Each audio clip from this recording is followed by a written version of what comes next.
शांति। अब तो ओम शांति का अर्थ याद हो गया होगा ना। ओम शांति कहते ही कौन याद आना चाहिए? मैं कौन हूँ? आत्मा हूँ। मैं आत्मा कैसी हूँ? शांत स्वरूप हूँ। मैं आत्मा कहाँ की रहने वाली हूँ? दूसरे शब्दों में क्या कहेंगे परम धाम को? शांति धाम की रहने वाली हूँ। और मैं आत्मा किसकी संतान हूँ? परम पिता की, जो कि शांति के सागर है। ठीक है, आज हम आपको बता रहे हैं समय की पहचान, क्योंकि जब तक व्यक्ति को समय की पहचान नहीं होगी तब तक वो कार्य में सफल नहीं हो पाएगा। जैसे उदाहरण के तौर पे बच्चे को यही ना पता हो कि मेरा स्कूल कितने बजे से कितने बजे तक का है, तो वो लाभ उठा पाएगा अपने स्कूल का? नहीं।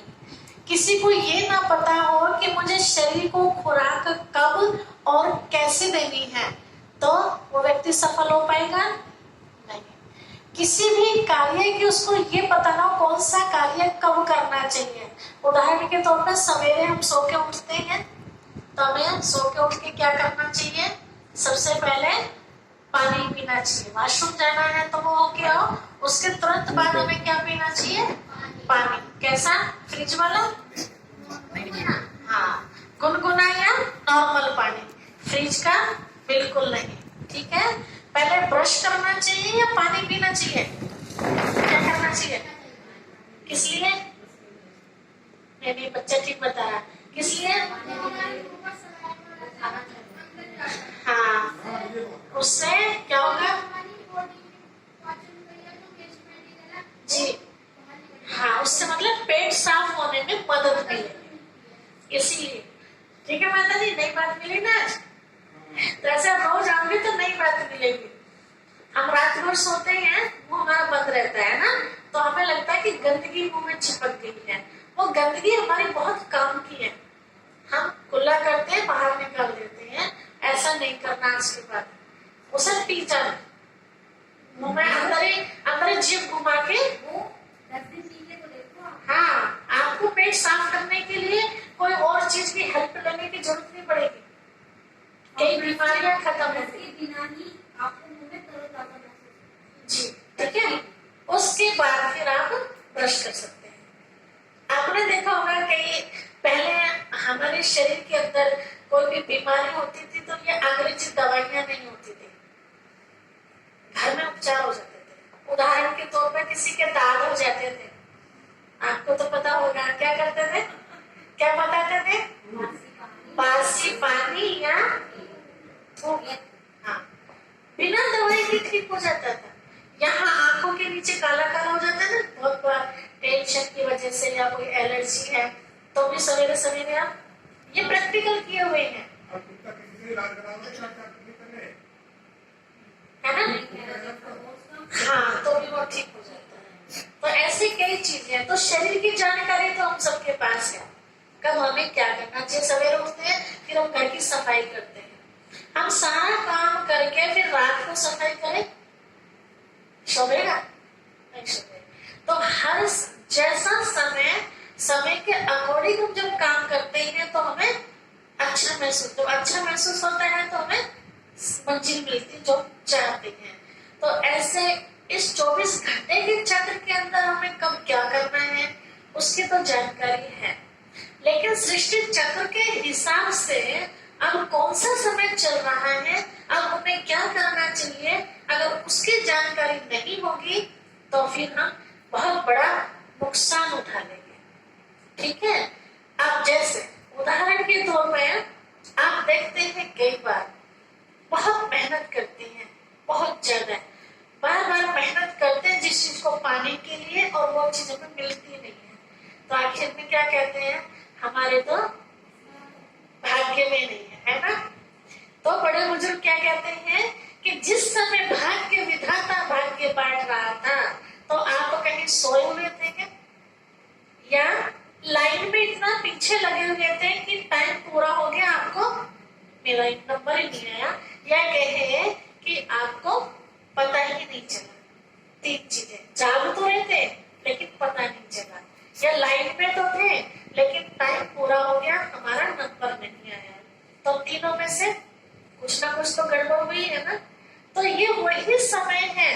स्वयं भाग्य विधाता परमात्मा पिता जिनको प्यार से शिव बाबा कहते हैं, वो शिव बाबा अब हम सबके लिए भाग्य बांटने के लिए आए हुए हैं। लोग कहते हैं भगवान ने भाग्य में जो लिख दिया वही होगा। नसीब भगवान बनाता है या हम बनाते हैं? हम, भगवान नहीं बनाता। नसीब किस आधार पर लिखा जाता है?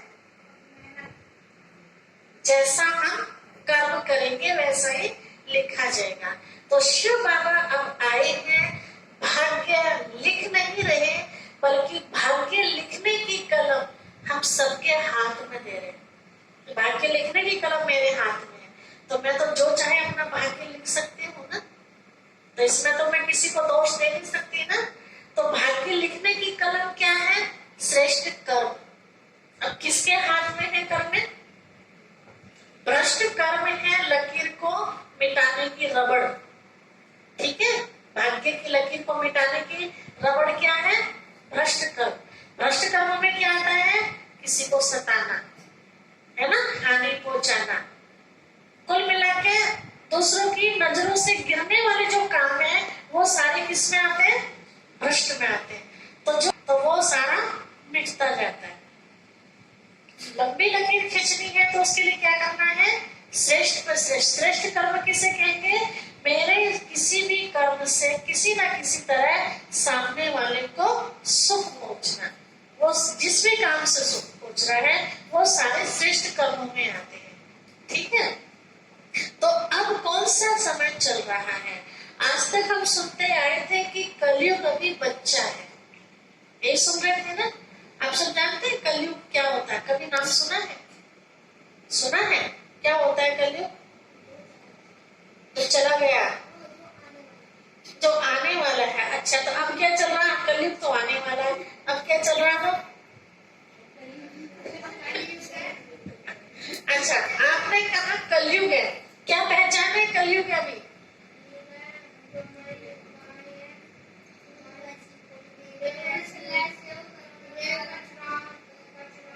अच्छा, कोरोना चल रहा है तो कोरोना काल है। अच्छा, लेकिन कलयुग की बात पूछी जा रही है। हाँ जी, बताइए बताइए।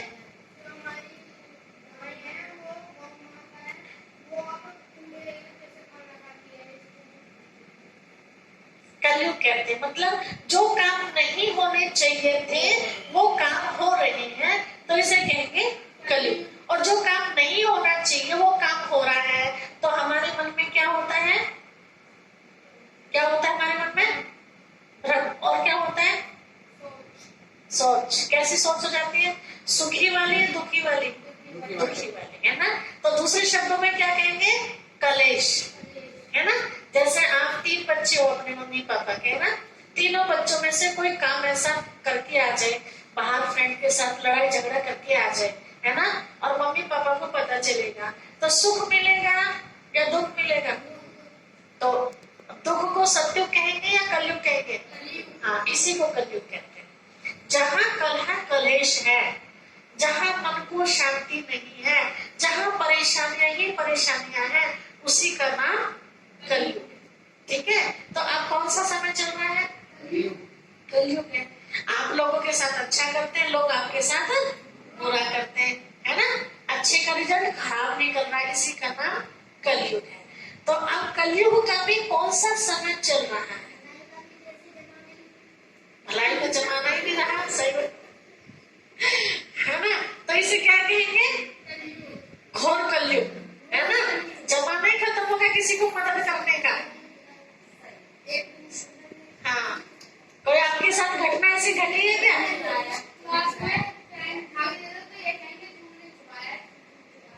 आपके साथ हुई कोई घटना ऐसी? अच्छा अच्छा, किसी को देखा आपने? अच्छा, उसने उसकी हेल्प क्या की? उल्टे फंस गया बेचारा। बताइए, तो ये तो जमाना ही खराब हो गया। किसी की हेल्प मत करो, है ना। कोई नहीं करता क्योंकि उसको धोखा मिल गया बेचारे को। नहीं तो किसी की हेल्प नहीं करते। तो बताइए ना, तो छोटे छोटे बच्चे भी जानते हैं जमाना कौन सा आ गया। पहले जमाना कैसा था? अच्छा था, एक दूसरे के लिए अपना भी टिफिन दे देते थे, है ना। और आज के टाइम अगर टिफिन दे भी दिया तो सोचेंगे कुछ स्वार्थ है, कुछ मतलब निकालना होगा तभी मुझे खाना खिलाया जा रहा है। हाँ, कुछ लालच है, 2 रोटी खिला के मेरे से शायद 4 रोटी ना ले लेंगे, है ना। ठीक है, तो अब जो समय चल रहा है कलयुग की स्टार्टिंग नहीं, कलयुग का लास्ट चल रहा है। ये कहते हैं ना कलयुग तो अभी बच्चा है। शास्त्रों के हिसाब से बताते हैं। आपका शुभ नाम रीना है। आपके हिसाब से क्या कहेंगे? जो मैंने बताया उसको एक बार छोड़ दो, आप अपने हिसाब से बताइए। अब ये दुनिया की हालत जो देख रहे हैं, कलयुग चल रहा है, तो कलयुग एक पीरियड का टाइम का नाम है ना।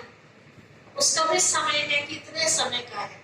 शास्त्रों के हिसाब से लाखों वर्ष का बताते हैं, लेकिन यहाँ शिव बाबा ने जो बताया, जो कल हमने आपको बताया, 1250 वर्ष का युग है। तो इस 1250 वर्ष में शुरुआत हुई है या मध्य चल रहा है या एंड चल रहा है, क्या कहते हैं? अभी तो मध्य के लिए। आपका प्रीति में आपके हिसाब से क्या कहते हैं जी? मध्य चल रहा है, ना शुरू है ना लास्ट है, मध्य। आपके हिसाब से मध्य जी कलयुग की शुरुआत है या आधा बीत चुका है या बस लास्ट चल रहा है, क्या कहते हैं? आधा बीत चुका तो लास्ट चल रहा है या लास्ट पर भी पहुंचे नहीं है? अभी पहुंचे नहीं है, आधा खत्म हो चुका है। क्योंकि बच्चों की हालत जो है ना जी, हाँ। हमने आपसे बात सुनी जी, है ना, और हमने अपने मन का भी हमने ये सुना है आज अच्छे से, ऐसे नहीं है ये चीज है। हाँ, पता है सामने वाला व्यक्ति प्रश्न पे प्रश्न किए जा रहा है कि नहीं ऐसा नहीं है, ये है वो, मतलब सुनने के लिए कितने जाती है। तो ये कलयुग की जो है जी, इंसान सुनने के लिए हाँ, पहले सुने फिर विचार करें, फिर जो प्रश्न खड़ा होता है फिर पूछना चाहिए। हाँ, साधन काटना नहीं चाहिए। बीच में ये नहीं, ये है, ये नहीं है जी, ये कलयुग की है। कलयुग की है कि व्यक्ति समझा है, वो ये नहीं सोच रहा है कि ये कुछ अच्छा सुन के आए तो इन्हें सुने। हाँ, पहले सुने फिर पूछे भी कि आगे भी हमें बताना जी। ऐसा किसी के मन में नहीं नहीं है। है। आप भी देख लो कि हमारे जितने भी व्यक्ति हैं कमी हुए होंगे, बढ़े नहीं।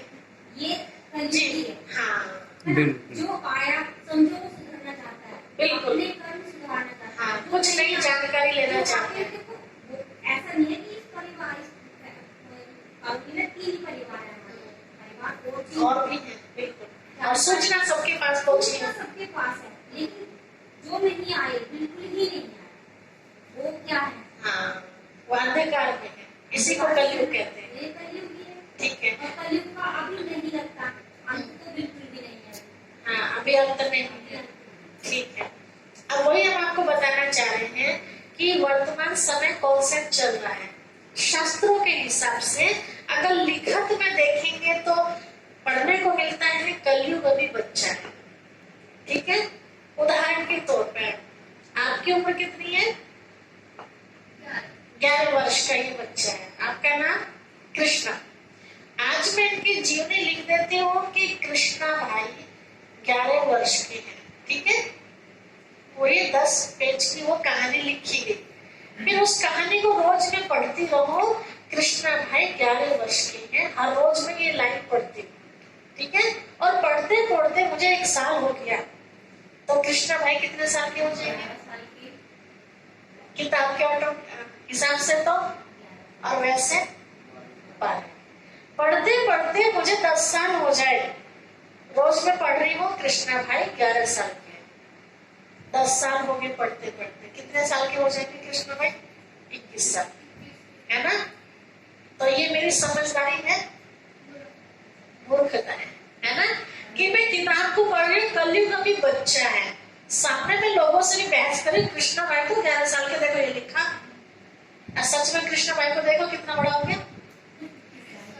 ठीक है, 21 साल का हो गया, है ना, 25 साल का हो गया। ऐसे ही शास्त्रों में पढ़ते आ रहे हैं, अब तक सुनते आ रहे हैं, कलयुग अभी बच्चा है। हमने ये लाइन पढ़ी, हमारे से जो बड़े थे वो भी ये पढ़ते, हमारे दादा दादी सबसे इस बात सुनते आ रहे हैं। कितने वर्ष, 40 साल तो मुझे हो गए सुनते सुनते ये लाइन कि कलयुग अभी बच्चा है, तो बच्चा ही रहेगा। दूसरे आगे लिखा हुआ है शास्त्रों में, कलयुग के अंतिम लक्षण अब वो क्या है सुनिए। इधर कलयुग बच्चा पढ़ रही हूँ, इधर पढ़ रही हूँ अंतिम लक्षण, वो सारे दृश्य दर्शा दिए गए हैं। क्या बताएंगे? कन्या वर मांगेगी। जब कलयुग का अंत होगा तो इस तरह संसार में नजर आने लगेगा। पहला क्या? कन्या वर मांगेगी, पहला लक्षण। दूसरा, केशों का श्रृंगार होगा, केश मतलब बाल। तीसरा, अनाज पुड़ियों में मिलेगा।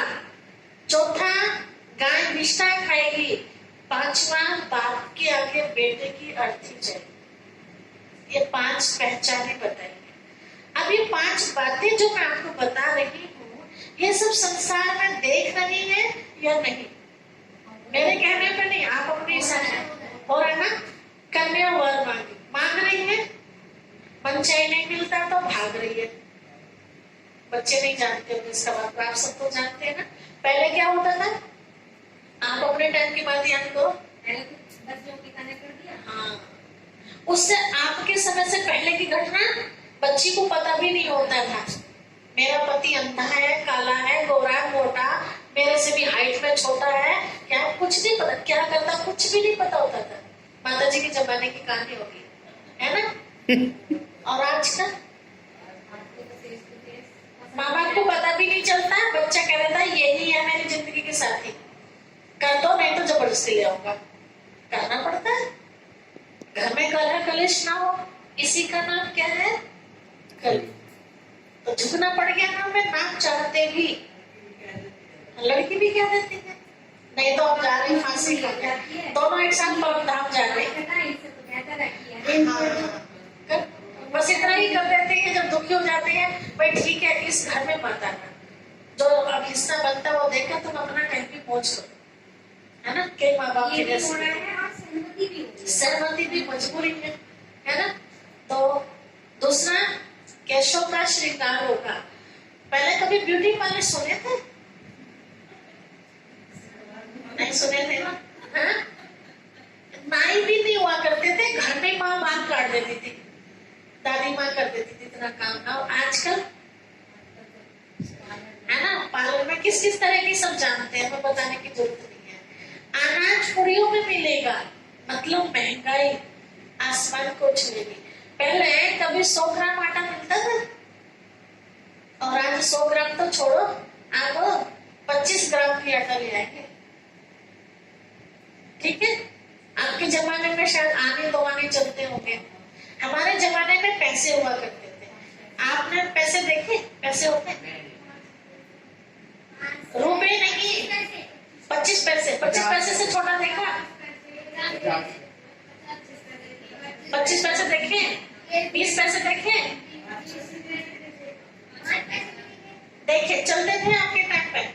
चलते नहीं होंगे, बंद हो गए थे। अच्छा, वो तो रखे हैं, ऐसे तो आने तो आने, ठीक है, लेकिन चलते नहीं ना आपके जमाने में। और आप चलते हैं 50 पैसे? अब क्या चलता है? 1 रुपया चलता है। आने वाले टाइम में ये 1 रुपया भी खत्म होने वाला, ध्यान रखना, ठीक है। अनाज पुड़ियों मिलेगा, मतलब महंगाई इतनी। और चौथा क्या बताया था? गाय विष्ठा खाएगी। जो आप बता रहे थे कि जिस गाय को पूजते हैं, पूजने मानते हैं, घर की पहली रोटी हम गौ माता को खिलाते, ढूंढ ढूंढ के भी खिलाते थे। और आज वही गौ क्या कर रही है? हाँ, जबरदस्ती घर से निकाल रहे। दूध देने तक ठीक है, दूध देना बंद किया तो एक तरफ से गौ माता कह रहे, हमारी अपनी माता जी, जिंदगी भर हमें सुख मिला है, अब हमारी माता जी काम करने में तो धक्का दे देगा घर से, तो वो भी तो गौ माता ही है ना हमारी। दूध देना बंद कर दे तो भगा दो। क्या कह रहे? हाँ, दिखाने के लिए गौ माता है ना। अब प्रैक्टिकल में कुछ और। पांचवी क्या बताई थी? बाप के आगे बेटे की अर्थी जाए, है ना। कभी ये बात सुनते थे तो एकदम धक्का लगता था, अरे बाप बैठा हुआ और बेटा चला गया। और आज ये आम बात है ना, दादा बैठा है पोता चला गया, परदादा तक बैठे रहते हैं और छोटे छोटे मासूम बच्चों को देखते हैं जाते हुए, मतलब अकाले मृत्यु, समय से पहले शरीर छोड़ेगी आत्मा। ठीक है, 5 बातें तो ये। और शास्त्रों में बताया, एक बार श्री कृष्ण जी के पास 5 पांडव आए। आपकी बहुत काम की बातें हुई है, दूसरों को सिद्ध करने के लिए श्री कृष्ण जी के पास पहुंचे, ये पूछने के लिए कि प्रभु आपने हमें द्वापर का अंत तो बता दिया, महाभारत में से बताया, युद्ध हुआ, इसके बाद क्या हुआ, पांडवों की जीत, कौरवों की पराजय, हार होगी। ठीक है, अब कलयुग का अंत कैसे होगा वो भी तो बताते जाइए। तो श्री कृष्ण जी ने कहा जो तुम सामने देख रहे हो तो स्वीकार कर रहे हो, लेकिन इतने समय बाद वाली घटना मैं आज तुम्हें बताऊं तो तुम कैसे मानोगे। तो 5 भाइयों को काम दिया। क्या काम दिया? दिशाएं कितनी होती है? 4। भाई कितने थे? मुख्य तो 4 है, ठीक बताया आप लोगों ने। ठीक है, भाई कितने थे वो? 5। तो कोई इधर निकल गया, कोई इधर निकल गया, कोई इधर निकल, ऐसे 5 तरफ निकल गए। ठीक है, और क्या कहा उनको कि चलते जाना, जहां पर तुम्हें कोई आश्चर्यजनक बात नजर आए वहां से वापस आना, उससे पहले वापस नहीं आना। जहां पर कोई अजीब सी घटना दिखाई दे तब आना। 5 भाई निकल गए अपने अपने रास्ते, किसी ने कोई रास्ता पकड़ लिया, जैसे किसी ने मेरठ का पकड़ लिया, किसी ने हसनापुर का, किसी ने फलावदा का पकड़ लिया, ऐसे। समझ में आया? नहीं तो एक साथ में सब अलग अलग 5 भाई थे ना, एक मेरठ की तरफ निकल गया, एक इधर मीली की तरफ निकल गया, एक उधर हसनापुर की तरफ निकल गया, है ना, एक फलावदा की तरफ निकल गया, है ना, एक इधर कोई गाँव क्या पड़ गया, गढ़ीना, एक गढ़ी की तरफ, फलावदा के रास्ते से इधर को मुड़ गया देखो। ठीक है, ऐसे 5 रास्ते भाइयों ने पकड़ लिए। समझ में आया? ऊपर का तो रास्ता बेचारे को पता नहीं था, तो यही घूमे वो दुनिया में। क्या देखा उन्होंने? सबने जो देखा वो भगवान को आके बताया। क्या? युधिष्ठिर ने देखा। 5 पांडवों के नाम तो पता है ना, पांडवों में बड़े भाई थे युधिष्ठिर। उन्होंने बताया कि प्रभु सामने से कोई 2 सूंड वाला हाथी आ रहा था। कितने सूंड होते हैं हाथी को? आपका ध्यान कहाँ है?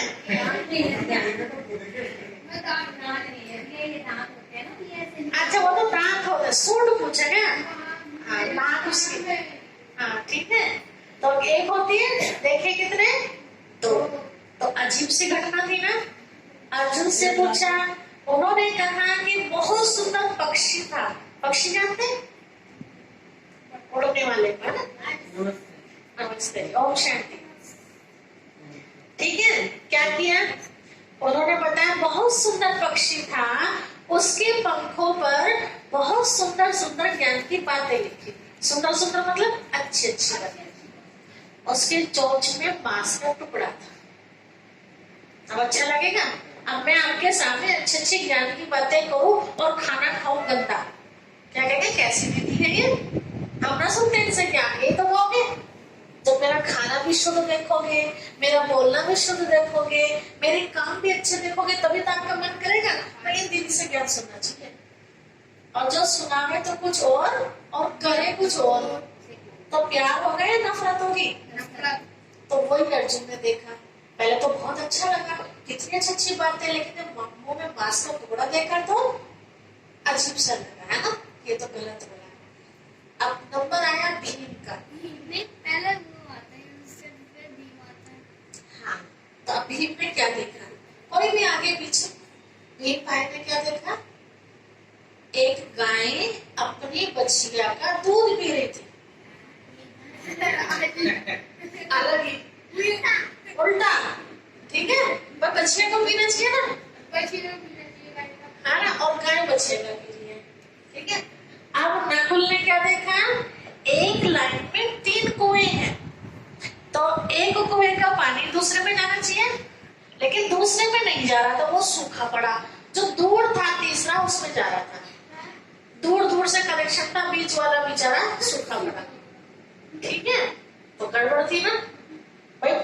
आपके पास कोई भी सामान है, आप देना चाहते हैं किसी को, तो पहले पड़ोस वालों को देना चाहिए या दूर है उसको देना चाहिए? पड़ोस वाला। भाई पड़ोस वाला ना ले तो बातें कर लगे, तो पहला तुम्हारा फर्ज बनता है पड़ोसी को या घर में, है ना? पहले घर वालों को, फिर पड़ोसी वाले को, फिर मोहल्ले वाले को, और फिर दूर वाले। ठीक है? तो पहले सबसे नजदीक कौन? हमारे परिवार वाले। अच्छा, फिर सहदेव ने क्या देखा? एक बहुत ऊंचा पहाड़, तो वो कहीं पहाड़ी क्षेत्र में पहुंच गया। क्या देखा? बहुत ऊंचे पहाड़ से छोटा सा कंकड़ लुढ़कता लुढ़कता लुढ़कता कलाबादी खाते खाते खाते नीचे आ रहा था। इसके बीच में बहुत बड़े बड़े पेड़ भी पड़े, उससे भी वो रुका नहीं। नीचे से कुछ ऊपर एक छोटा सा तिनके का सहारा से तिनका ये यहाँ आ रहा था और यहाँ के रुक गया, इतने छोटे से तिनके पर। अब उसके मन में आया कि ये तिनके पे ही क्यों रुका? इतने बड़े बड़े एंटक मैंटक पहाड़ भी तो बड़े थे, वहां तो रुका नहीं है, यहाँ क्यों रुका? तो पांचों ने अपना अपना सीन बताया। तो भगवान जी ने कहा, जब इस तरह के नजारे दुनिया में दिखने लगे तो समझ जाना कि कलयुग का अंत आ चुका है। ये लक्षण बताए। तो कहा, प्रभु इसका भावार्थ तो बता दीजिए। अब इनका भाव समझो। भाव मतलब अर्थ, अर्थ मतलब जान गया। ठीक है? अब क्या युधिष्ठिर ने क्या देखा था? अभी तो ताजी दो सुन वाला है, ताली बजाओ। अब देखेंगे किस किस को क्या याद होगा। ठीक है? 2 सूंड वाला हाथी देखा, होता है एक। अब उसका मतलब क्या बताया कि जो बड़े बड़े लोग होंगे ना कलयुग के समय में, बड़े मतलब जो सीट पर होंगे, अधिकारी लोग होंगे, तो वो गवर्नमेंट का भी खाएंगे और जनता का भी खाएंगे। तो कितने सूंड होंगे? 2। तो हाथी का मतलब है महारथी। महारथी मतलब बड़ा आदमी। ठीक है? जैसे मोदी जी बड़ा आदमी है ना? लेकिन मोदी जी नहीं खाते, मोदी जी तो खिलाते हैं, अपनी भी तनख्वाह सेवा में लगा देते हैं। ठीक है? ऐसे में उदाहरण के बड़ा आदमी। ठीक है? ऐसा किसी का नाम नहीं ले सकते, है ना? अगर देख भी रहे तो नाम नहीं लेना चाहिए किसी का, नहीं तो क्या होगा? क्या होगा? पुलिस पकड़ के ले जाएगी। ठीक है? अगर आप देख भी रहे ना, समझो आपका चेयरमैन है यहाँ का और आप मुझसे गड़बड़ करते देख लिया, वैसे खुले आप नाम नहीं लिया जाता। सावधान हो जाओ कि गड़बड़ करती है, हमें वोट नहीं देने अगली बार, है ना? लेकिन वो भी बता के नहीं। कैसे? बस यहाँ समझनी है, खत्म करनी। किसी को बतानी नहीं है कि चेयरमैन गड़बड़ करता है, ये मेयर साहब गड़बड़ कर रहे हैं, ये विधायक साहब गड़बड़ कर रहे हैं, बताना नहीं है। खुद फंस जाओ। जो सुख है ना थोड़ा बहुत, जो थोड़ी बहुत मदद मिलेगी ना कभी, इसीलिए ऐसी गड़बड़ नहीं करना। ठीक है? हाँ, अंदर में जो काम की बात है वो अंदर संभालो। ठीक है? कुछ बातें हम कह सकते हैं, कुछ बातें हम नहीं। तो हमने आपको बताया, तो नाम तो किसी का नहीं लिया ना, जनरल बातें। तो सभी थोड़े ना अधिकारी ऐसे होते हैं कि दोनों तरफ का खाते हैं, सब नहीं होते, कोई कोई। ठीक है? कोई कोई में कौन है हमें क्या होता है, हमें लेना भी क्या